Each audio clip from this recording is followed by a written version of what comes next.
Saudações calorosas, sejam bem-vindos a esta aula Filosofia e Vida com o Padre Romão. Neste tema vamos exatamente falar da liberdade. Quando alguém se livra de uma situação constrangedora e desabafa, sinto-me livre como um pássaro. Sem dúvida, estou apenas se referindo àquilo que tal expressão simboliza. Parece que a imensidão do céu ali está para ser livremente conquistada sem obstáculo de nenhuma espécie. Bem sabemos que se trata de uma metáfora. O pássaro não é um ser livre, mas se encontra determinado por instinto de sobrevivência típico da sua espécie. Não vai para onde quer, mas para onde precisa ir, a fim de continuar existindo. Seu próprio voo está sujeito às leis da física. O filósofo alemão Immanuel Kant brinca com essa ideia imaginando uma pomba ágil, indignada contra a resistência do ar que a impediria de voar mais depressa. Na verdade, argumenta, é justamente essa resistência que lhe serve de suporte, pois seria impossível voar no vácuo. Pergunta que não se cala é: o homem é um ser livre ou um ser determinado? Se o voo livre do pássaro é uma ilusão, da mesma forma podemos dizer que incorremos em engano semelhante ao considerarmos o homem capaz de liberdade absoluta. Comecei a refletir mais ou menos sobre a conquista do método científico. Nós sabemos que a construção do conhecimento científico se faz a partir do princípio do determinismo, segundo o qual tudo o que existe no mundo está sujeito à rígida relação entre causa e efeito. Isto é, o conhecimento dos determinismos naturais permite a descoberta das leis da natureza, a partir das quais são feitas previsões e desenvolvidas as técnicas. Transpondo tais considerações do campo da ciência e da natureza para o nível humano, não há como negar que também o homem se acha preso a determinismos. Tem um corpo sujeito às leis da física, da química, é um ser vivo que pode ser compreendido pela biologia. Por isso, já mesmo no século XVIII, os materialistas franceses, como Holbach e Lamartine, reduziam os atos humanos a elos de uma cadeia causal universal. Temos de admitir, inclusive, a existência de determinismos psicológicos na atividade psíquica normal e cotidiana, pela qual o homem entra em contato com o mundo para conhecê-lo e reagir afetivamente a ele.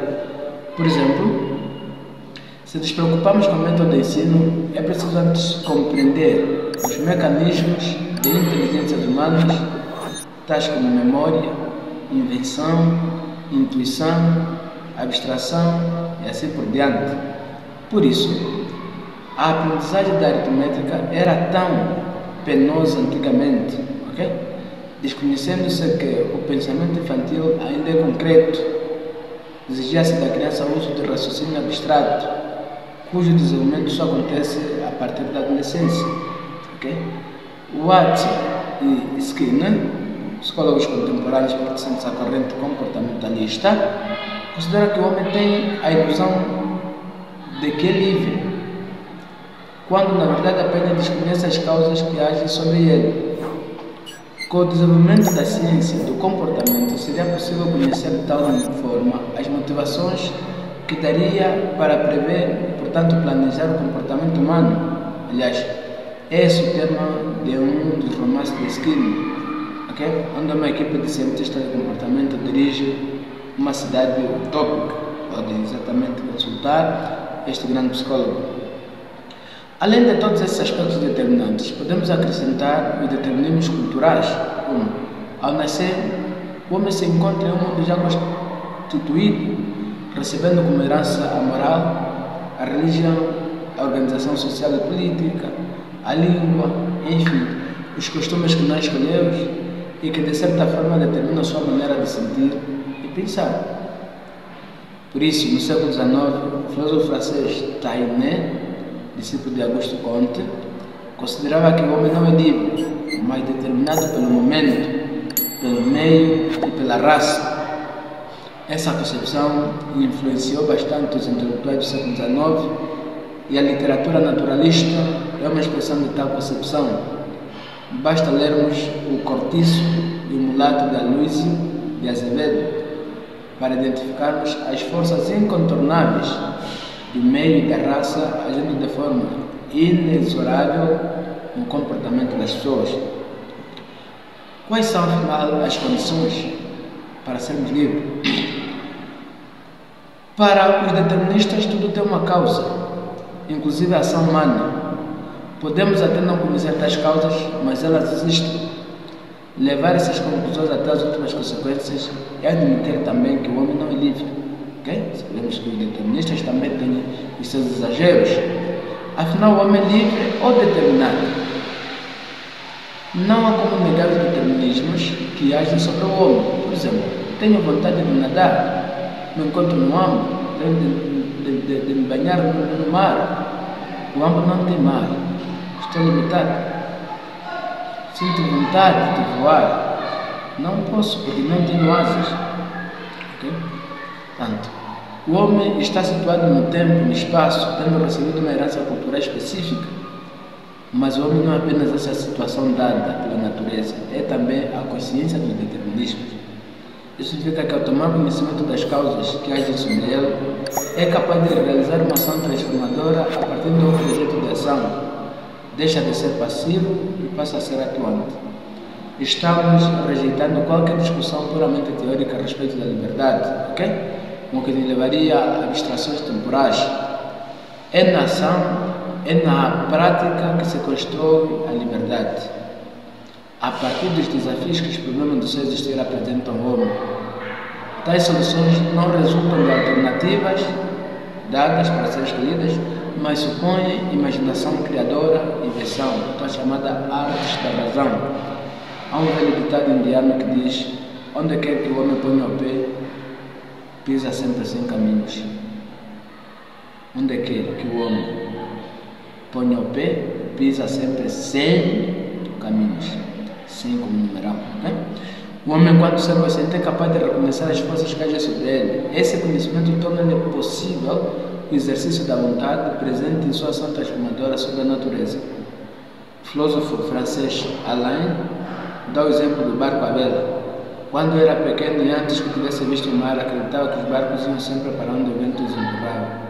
Mas, na verdade, o velejador usa o barco de acordo com as leis invariáveis, isso é, usa a força do vento para ir para onde quiser. Orienta a sua vela pelo mastro, vergas e cordames, apoia seu leme na onda corrente, corta caminho com sua marcha oblíqua, vira e recomeça. O velejador aprendeu a conhecer o mar, o vento, a vela, o cacho, para saber como aplicar inteligência e dirigir o barco para a direção escolhida. Outro exemplo: só podemos curar a doença ao conhecer suas causas. Só construímos um prédio se respeitamos a lei da física. Só brincamos, só fabricamos um avião se conhecemos a lei da aerodinâmica. Da mesma forma, o conhecimento das paixões humanas é a primeira condição para que o homem se torne mais livre e se desenvolva como pessoa integral. Se em um primeiro momento a criança é levada pela preponderância do desejo, ao mesmo tempo que é constrangida pelas enormes lições exteriores, a educação consiste no esforço de superação de tal estágio. Portanto, a educação liberta. O universo infantil é marcado pelas heteronomias, em que as ações são comandadas de fora, pelos valores herdados dos pais, da sociedade em que esta criança vive. Quando a educação é boa, é aqui onde eu quero chegar, a criança deve caminhar em direção à autonomia, à deliberação. Agora, o homem é livre ou determinado? O homem é livre, mas nenhum homem tem a liberdade absoluta. A liberdade não é uma ação que nos é dada, ok? Por inatismo. Segundo este pensador, Alain, a liberdade consiste no conhecimento. Portanto, a educação tem de ter este papel de libertar o homem, que é de desacorrentar o homem, de tirar o homem da caverna, Platão, e colocá-lo frente a frente com a realidade. Bem sabemos que nem sempre é isso que ocorre de facto, ok? Quando nos referimos à liberdade de maneira geral, é preciso admitir que são vários os enfoques pelos quais podemos compreender. Se ninguém é solitário, pois convém na comunidade dos homens, a liberdade é um desafio que permeia todos os campos da atividade. Assim podemos falar em liberdade ética, quando nos referimos ao sujeito moral, capaz de decidir com autonomia a respeito de como deve conduzir em relação a si mesmo e aos outros. Kant dizia que a liberdade consiste na obediência às leis que o próprio sujeito moral se impõe. No entanto, nesta vertente, ser autônomo é um desafio que muitas pessoas não conseguem suportar. Okay? Depois temos a liberdade econômica, que não deve ser confundida com a liberdade absoluta nos negócios, por um lado, porque toda atividade produtiva supõe relações de dependência entre as pessoas, por outro, porque convém precaver-se contra as aparências da liberdade. Depois temos a liberdade jurídica, é uma das conquistas das modernas sociedades democráticas, que defende a igualdade perante a lei. Ninguém pode ser submetido à servidão e à escravidão. Qualquer um tem ou deveria ter a garantia da liberdade de locomoção, de pensamento, de agremiação e ação, os limites estabelecidos pela lei, claro. A isto temos as liberdades políticas, né? Quando o cidadão tem conhecimento do que acontece nas diversas instâncias do poder público. Além do conhecimento, é preciso que exista a liberdade de opinião, a liberdade de voto, de associação, enfim, do livre exercício da cidadania, com suas múltiplas características. Ser livre em política é amadurecer o suficiente para aceitar o pluralismo, portanto, conviver com a diferença e os inevitáveis confrontos dele decorrentes, e amadurecer para superar os interesses pessoais quando isso for exigido pelo interesse coletivo. Labotier, filósofo do século VI, perguntava-se, um tanto perplexo, por que o homem troca a liberdade pela servidão voluntária? Essa estranha expressão aparentemente inconcebível. Como é possível que o homem, sendo essencialmente liberdade, deseje se submeter ao outro? Não precisamos ir longe para confirmarmos isso. Quando vemos situações de relativa intranquilidade, com muitas greves, como as que estão a acontecer hoje no país, inflação ou alto índice de criminalidade, sempre surgem pessoas que anseiam por um braço forte, que põe a ordem na casa. Pede-se a volta do pai onipotente, né? Pai onipotente, entre aspas, quer seja um Hitler na Alemanha, nazista, quer sejam os generais do golpe militar.